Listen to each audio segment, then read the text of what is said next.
হসপিটালের বেডে না রেখে বিভিন্ন ঝামেলায় না ফেলাইয়া আল্লাহ রাব্বুল আলামিন কোরআনের জন্য কবুল করেছেন। আপনার আসতে পেরে খুশি না বেজার? খুশি। দেখি কারা কারা খুশি, ঘুমটা ছেড়ে দেন। লিল্লাহি তাকবীর, লিল্লাহি তাকবীর। আল কোরআনের আলো, ঘরে ঘরে জ্বালো, আল হাদিসের আলো, ঘরে ঘরে জ্বালো। লিল্লাহি তাকবীর। হাত নামান। যিনি অত্যন্ত মেহেরবানি করে আমাকে আপনাকে আজকের এই কোরআনের মাহফিলে জান্নাতি পরিবেশে আজকে বসার তৌফিক দান করেছেন এবং গুনাহ মাফের মাজলিসে যে কোরআনের মাহফিলে মানুষ আসলে কোরআনের মাহফিল থেকে শেষ মোনাজাত করে যদি কোনো মানুষ তওবা করে বাড়ির দিকে ফিরে, রাসূল পাক সাল্লাল্লাহু আলাইহি সাল্লাম বলেছেন যে ব্যক্তি কোরআনের মাহফিলে একটু দামি মাহফিলে আর তওবা ইস্তেগফার করে বাড়ি গেল, সন্তান মায়ের পেট থেকে যেমন গুনাহে মাসুম হয়ে ভূমিষ্ঠ হয়, কোরআনের মাহফিল থেকে বান্দা ওই রকম তওবা করে বাড়ি দিয়ে যখন ফিরবে ওই বান্দা গুনাহে মাসুম হয়ে বাড়ি ফিরবে।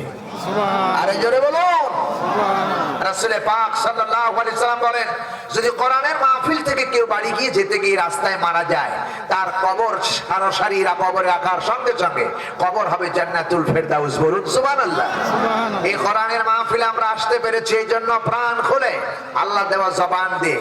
জবানের মালিক কে? আওয়াজ দিয়ে বলেন কে? মুসলমানদের মতো গর্জন দিয়ে বলেন কে? সেই আল্লাহ দিয়ে জবান দিয়ে পড়েন আলহামদুলিল্লাহ, আলহামদুলিল্লাহ। আর জোরে বলি আলহামদুলিল্লাহ, আলহামদুলিল্লাহ।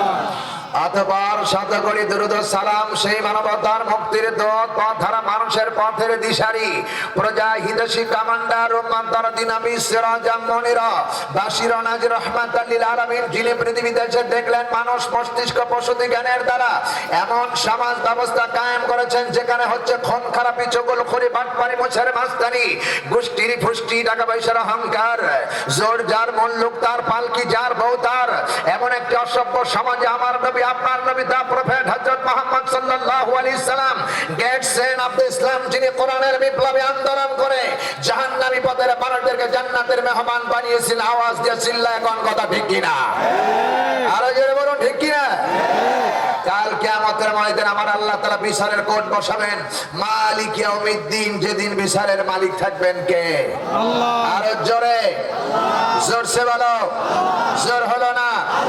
আকাশ কার? জমিন কার? আমরা সবাই কার? আইন চলবে কার? জোরে বলুন। বাংলাদেশে কি সেই আইন আছে? জোরে বলেন। আমরা সেই আইন চালাতে পারছি না বিদায় ভাই ভাই মারামারি, স্বামী স্ত্রীর মধ্যে দ্বন্দ্ব, পাড়া প্রতিবেশীর মধ্যে হয় কলহ বিবাদ, এইগুলির কারণে হয় মামলা মোকদ্দমা, হাইকোর্ট, জজ কোর্ট, সিভিল কোর্ট, আদালত। এগুলিকে ঠান্ডা করার জন্য আমার আল্লাহ তাআলা আকাশ থেকে দেয় নারাজে সিডর, সাইক্লোন, ঘূর্ণিঝড়, শিলা বৃষ্টি, অনাবৃষ্টি, আসে বৃষ্টি, কত পানি, এক গ্রাম থেকে লাগে অন্য গ্রামে টানাটানি। যে মেয়ে নামাজ পড়ে না সে হলো শয়তানের আসল নানি। আমি শাহাদাত হোসেন বাড়িটা ভালো করেই জানি। আল্লাহ হলেন কাদের গনি, কাউরে খাওয়ায় দুধে ভাতে, কাউরে বানায় রাস্তার ভিখারি। চিল্লায় আওয়াজ দেয়া কোন কথা ঠিক কিনা? সম্মানিত ভাইরা, কিয়ামতের ময়দানে আল্লাহ যদি বিচারের কোর্ট বসিয়ে কোন বান্দাকে জাহান্নামের অর্ডার করেন, সে অর্ডার ক্যান্সেল করবার মতো কোন নেতা বা